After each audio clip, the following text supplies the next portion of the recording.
नमस्कार दोस्तों, स्वागत है आप सभी का हमारे चैनल समीर सिंह गार्डन में। और आज मैं घर की दूसरी मंजिल पर खड़ा हूं। और क्यों खड़ा हूं ये देखिए, नीचे आपको दिखाई दे जाएगा। ये गमले लगे हुए हैं, दूर तक आपको गमले नजर आ जाएंगे। और ये गमले हैं वही जो आपने देखा है, हमारा गार्डन गुलदाउदी गार्डन देखा है हर साल भरा पूरा हुआ। तो ये गमले हम लगा चुके हैं और जैसे जैसे हमने लगाया है वैसे वैसे इसकी ग्रोथ आ रही है।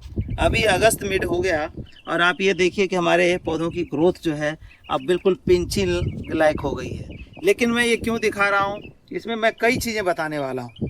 अक्सर मेरे पास लोगों की शिकायतें आ रही हैं कि आपके पौधे हमारे जो है मर रहे हैं, पौधे मर रहे हैं। तो देखिए, पौधे मरने का कारण क्या होता है, आप ही का नहीं हमारा भी मर रहा है। जैसे इन गमलों में लगाया तो इसमें देखिए चल रहा है, ये देखिए इतना बड़ा पौधा जो है ये मर रहा है। देखिए ये मुरझा गया। इसमें इसी तरह से देखेंगे, ये पौधा चला गया, ये ख़त्म हो गया, ये ख़त्म हो गया, लगातार वो ख़त्म है। तो इस तरह से देखिए इनमें गमलों में पौधे ख़त्म हैं। तो ख़त्म होने का कारण क्या होता है, ये कुछ एक पौधे जो हैं ख़त्म हो जाते हैं, मर जाते हैं, अच्छे बड़े पौधे। इसका कारण ये है इस टाइम फंगस आना। फंगस को कैसे रोका जा सकता है उस पर बात करेंगे। दूसरा क्या है, फंगस आता क्यों है। बारिश का समय है, आप जानते ही हैं एटमॉस्फेयर के अंदर मॉइस्चर बहुत है और जब बारिश होती है तो और मॉइस्चर बन जाता है। हम हर बारिश को रोक तो सकते नहीं, नेचुरल कैलामिटी है ये। तो इसमें क्या है, पानी को नहीं रोक सकते, लेकिन हमें क्या करना है कि इसकी गुड़ाई कर देनी है। कैसे कर देनी है ये भी मैं आपको बताऊंगा।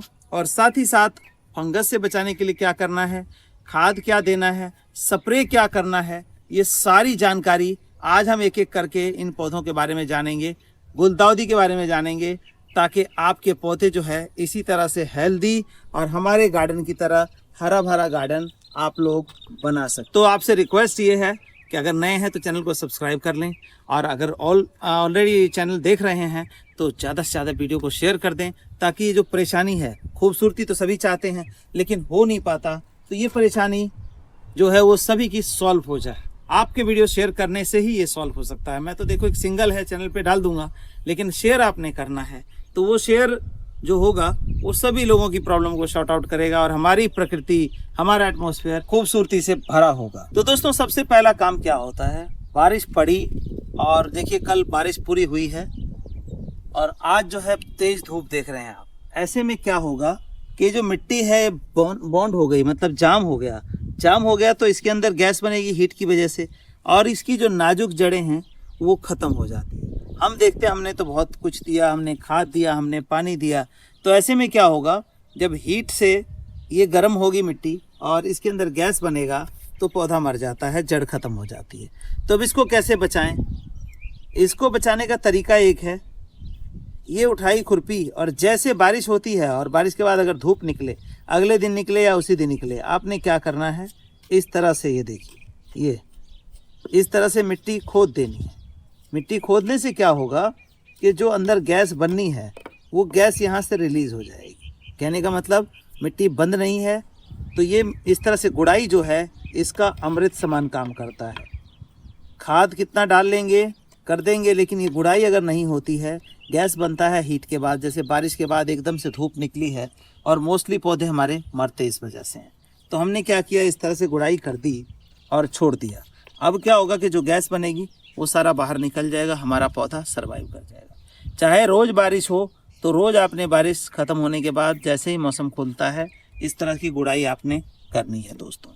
और साथ ही साथ इसके जो बीड्स इस तरह के छोटे छोटे निकल रहे हैं, उनके छोटे रहते ही इन बीड्स को निकाल दें, नहीं तो क्या होगा, ये बड़ी तेज़ी से बढ़ते हैं, ये देखिए, और ये फिर हमारे जो प्लांट का फूड है उसको मिलने की बजाय ये बीड्स ही खा जाए।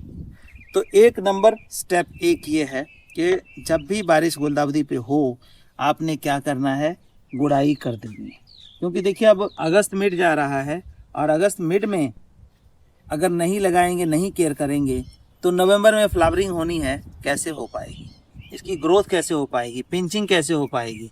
अब जैसे ये इतना बड़ा प्लांट है, हमें पिंचिंग करने से पहले देखना है कि ये स्टेप नंबर 2, ये पिंचिंग करने से पहले देखना है कि 1 नोड 2 नोड 3 4 5 मतलब कितने लीव्स हैं। यानी कि हमें कम से कम 5-6 लीव छोड़नी है। क्यों छोड़नी है, हर लीव के साथ एक ब्रांच निकलेगी। जैसे देखिए इसकी पिंचिंग हुई है, 1 2 3 4 5 6 7-8 ब्रांचेस हो चुकी हैं इसकी पिंचिंग नहीं हुई है तो अभी तक सिंगल है। ये हम टॉप से ये पिंचिंग निकाल देंगे। अब क्या होगा कि इनके जो छोटी छोटी देख रहे हैं आप ब्रांचेस, ये ब्रांचेस निकलेगी और पौधा इस तरह का आपका जो है वो बुशी होना शुरू हो जाएगा। इसमें भी देखिए एक पिंचिंग हो चुकी है, इसमें नहीं हुई है, इसकी पिंचिंग हम यहाँ से कर दे रहे हैं। तो स्टेप नंबर 2 ये हो गया। अब इतना करने के बाद भी पौधे मरते हैं आपके, तो क्या होता है कि मिट्टी में फंगस आ जाता है। फंगस के लिए हम क्या करेंगे, फंगस के लिए हम फंगीसाइड कौन सा डालेंगे वो भी बता देता हूँ। फंगस 2 प्रकार का आता है दोस्तों इसमें। फंगस एक होता है इसकी जड़ों में आता है नमी की वजह से, और एक आता है हमारा ऊपर, बरसात के दिनों में पानी ज़्यादा पड़ने से फंगस पत्तों पे आता है। तो दोनों के लिए 2 तरह की दवाई आपको यूज़ करनी होती है। पहली दवाई है मैं बता रहा हूँ। तो पहला दोस्तों जो इनके मिट्टी में फंगस आ रहा है तो उसमें हम क्या करेंगे, ये साफ पाउडर है, ये देख ले ध्यान से। इसका 2 ग्राम 1 लीटर पानी में या 3 ग्राम 1 लीटर पानी में घोल के इसकी ड्रेंचिंग कर देंगे। ड्रेंचिंग यानी फुहारे से डाल के इसके ऊपर ताकि मिट्टी में जाए, तो मिट्टी में जा कर के मिट्टी वाला फंगस जो है वो ख़त्म कर देता है ये। और इसको बरसात है तो इसको वीकली कर दें, ज़्यादा बारिश जहाँ पर हो रही है वीकली इसको कर लें काम को। तो 2-3 वीक में करेंगे वीकली, तो ये जो फंगस ज़मीन वाली है वो ख़त्म हो जाएगी, आपका पौधा सरवाइव कर जाएगा, बच जाएगा। दूसरा फंगस जो पत्तों पे आता है उसके लिए एक सिस्टमेटिक फंगीसाइड आता है, सिस्टमेटिक कॉन्टैक्ट फंगीसाइड। नाम याद रखिए, सिस्टमेटिक कॉन्टैक्ट फंगीसाइड लिखा होता है, कॉन्टैक्ट फंगीसाइड। तो उसको क्या करेंगे हम, उसका 2 ग्राम 1 लीटर पानी में मिला करके और पौधों पे अच्छे से स्प्रे करेंगे, तो ऊपरला जो फंगस है वो नहीं आएगा आपका। तो ये तो बचाने की बात हो गई। अब क्या है कि ऐसे में क्या सिर्फ इतने से हो जाएगा, नहीं, इसको खाना पीना भी चाहिए। क्योंकि देखिए जैसे कि मैंने अब इसकी ब्रांच तोड़ी है, इसकी इतनी सारी ब्रांच निकल रही है, तो एक घर में जैसे 2 मेंबर हैं तो राशन कम लगेगा, और ज़्यादा हो जाएं तो राशन ज़्यादा लगेगा। तो अभी तक एक पौधा था, लेकिन इसमें से आप देखिए 1 2 3 4 5 6 और 7 8 9 हो गए, 9 फैमिली मेम्बर हो गए। तो नेचुरल सी बात है, न्यूट्रिशन भी ज़्यादा चाहिए, इसके भी इसी तरह से बढ़ जाएंगे। तो अब इसके लिए हम क्या करेंगे, जो ये हमने इस तरह से किया है, इसमें हमें वैसे तो खाद कोई भी डाल सकते हैं, लेकिन जो बेस्ट फर्टिलाइज़र है, जैसे स्नो बॉल देख रहे हैं, ये देखिए स्नो बॉल की वैरायटियाँ हैं हमारे पास अवेलेबल, ये दिखाई हुई स्नो बॉल की वैरायटी। देखिए इस तरह के पत्ते जो हैं स्नो बॉल के अलग होते हैं, पहचान पत्तों से हो जाती है। ये सारी स्नो बॉल की वैरायटियाँ हैं। और ये जो है मीडियम येलो है, ये देखिए ये जो है अपना ऑरेंज कलर में है, तो वो वाइट कलर में है। तो ये स्नो बॉल का अलग है, इसके बड़े फूल हैं। जो ये आप देख रहे हैं ये स्नो बॉल है और ये स्पाइडर है। तो इस तरह की वैरायटियाँ होती हैं। तो इतने इतने बड़े फूल जो हैं, अक्सर लोग एक फूल लेते हैं, लेकिन हम इस फर्टिलाइज़र की हेल्प से एक ही पौधे पे 8 से 10 फूल 12 फूल तक साइज़ के ले लेते हैं। अब इसको डालना कैसे है, तो ये खाद दिखा रहा हूँ, ये स्पेशली गुलदाउदी के लिए, क्रिसैंथेमम के लिए डिज़ाइन किया गया, हमारे पास अवेलेबल होता है। ये जो दवाइयाँ हैं, खाद हैं, ये आप मंगवा सकते हैं। हमारा व्हाट्सएप नंबर है 9996928517, स्क्रीन पे भी दिख जाएगा। और गार्डन तो आप लोग देखेंगे स्क्रीन पे कि कितना ज़बरदस्त होता है। तो ये डालने का तरीका ये है, जैसे पौधा इतना है, अब इसको खाना चाहिए, तो इसको क्या करना, हमने थोड़ा थोड़ा इस तरह से मिट्टी हटानी और इस खाद को लेना है। ये देखिए ये खाद जो है ऐसे डाल के और साथ के साथ इसको ढक देना है। अब दूसरी तरफ से चारों साइड डालना है, एक ही जगह नहीं डालना है। ये हमने डाला इतना, और ये देखिए इसको ऐसे करके ढक देना है।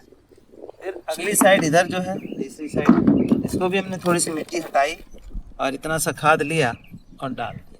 कहने का मतलब टोटली जो खाद है आपका 100 ग्राम मान के चलिए कि अभी इस टाइम पड़ेगा, और मिट्टी से ढक देना है, ढक के छोड़ देना है।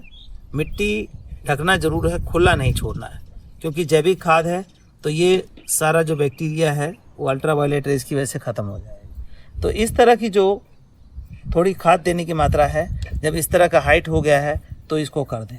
लेकिन आपने ये चीज़ ध्यान रखनी, बिल्कुल जड़ में नहीं देना है। अब देखिए जड़ से हटा के मैंने डाला है, 1.5-2 इंची जड़ से हटा के डाला, और थोड़ी ही मात्रा डाली है, क्योंकि अभी पौधा इस लायक है। अब हम खाद कब डालेंगे, लगभग 1.5 महीने बाद दोबारा इसको खाद हम और इसमें बीच में चाहें तो हम लिक्विड फर्टिलाइज़र का इस्तेमाल कर सकते हैं 1:4 करके, वो भी लिक्विड फर्टिलाइज़र मैं आपको दिखा रहा हूँ। तो लिक्विड फर्टिलाइज़र कैसे डालना है, देखिए लिक्विड फर्टिलाइज़र है हमारा और ये पूरी तरह से ऑर्गेनिक में है। इसका 1 लीटर में 4 लीटर पानी मिला के और इन पौधों में जो है 300-400 ml डल जाएगा डाइल्यूट करके। तो बीच में एक आध बार वो डाल सकते हैं, ये ग्रोथ को पूरी तरह से एनहांस कर देगा। तो इस तरह से करना है। अब क्या दिक्कत आएगी, ये दिक्कतें तो ख़त्म हो गई, अब पिंचिंग की समस्या ख़त्म हो गई, अगली पिंचिंग का आगे बताएंगे। लेकिन इसमें क्या होता है, कुछ कीड़े आते हैं जिसको सुंडी बोलते हैं, वाइट फ्लाइज बोलते हैं, जो ऐसे छुएंगे तो सफ़ेद सफ़ेद निकलेगा। फिर मिली बग भी आता है। तो उसके लिए जो बेस्ट दवाई है वो क्या है दोस्तों, केमिकल में जाएं तो बहुत सारी चीज़ें हैं, लेकिन हम ऑर्गेनिक में जाएं तो ऑर्गेनिक में जो है इन सब का एक ही दवाई है, वो मैं बता देता हूं आपको, वो भी दे दो। इस पेस्टिसाइड को हम 3 से 4 ढक्कन 1 लीटर पानी में डालते हैं। ये 2 लीटर का डब्बा है, इसमें हम 6 ढक्कन डालेंगे और 2 लीटर पानी रहेगा। इसके बाद इन पर स्प्रे कर देते हैं, ना तो मिली बग आएगा और ना ही आपका कोई जो वाइट फ्लाइज है या सुंडी है वो हिम्मत नहीं करेगी आने की। तो ये जो है ऑर्गेनिक हमारा अपना मैन्युफैक्चर होता है। इसमें 10,000 ppm नीम ऑयल होता है, गौमूत्र, धतूरा एक्सट्रैक्ट और एक बैक्टीरिया, इन 4 चीज़ों से मिलकर ये बना होता है। इसकी पेंजेंटमेंट ऐसी होती है कि कोई भी कीड़ा इसके ऊपर जल्दी अटैक ना करे। तो इन सब चीज़ों का ध्यान रख के हमारे ही तरह भरा पूरा गार्डन, फूलों से भरा हुआ गार्डन आप भी बना सकते हैं, गुलदाउदी गार्डन। धन्यवाद दोस्तों, बने रहिए, इस तरह की नई नई जानकारी मिलती रहेगी आपको।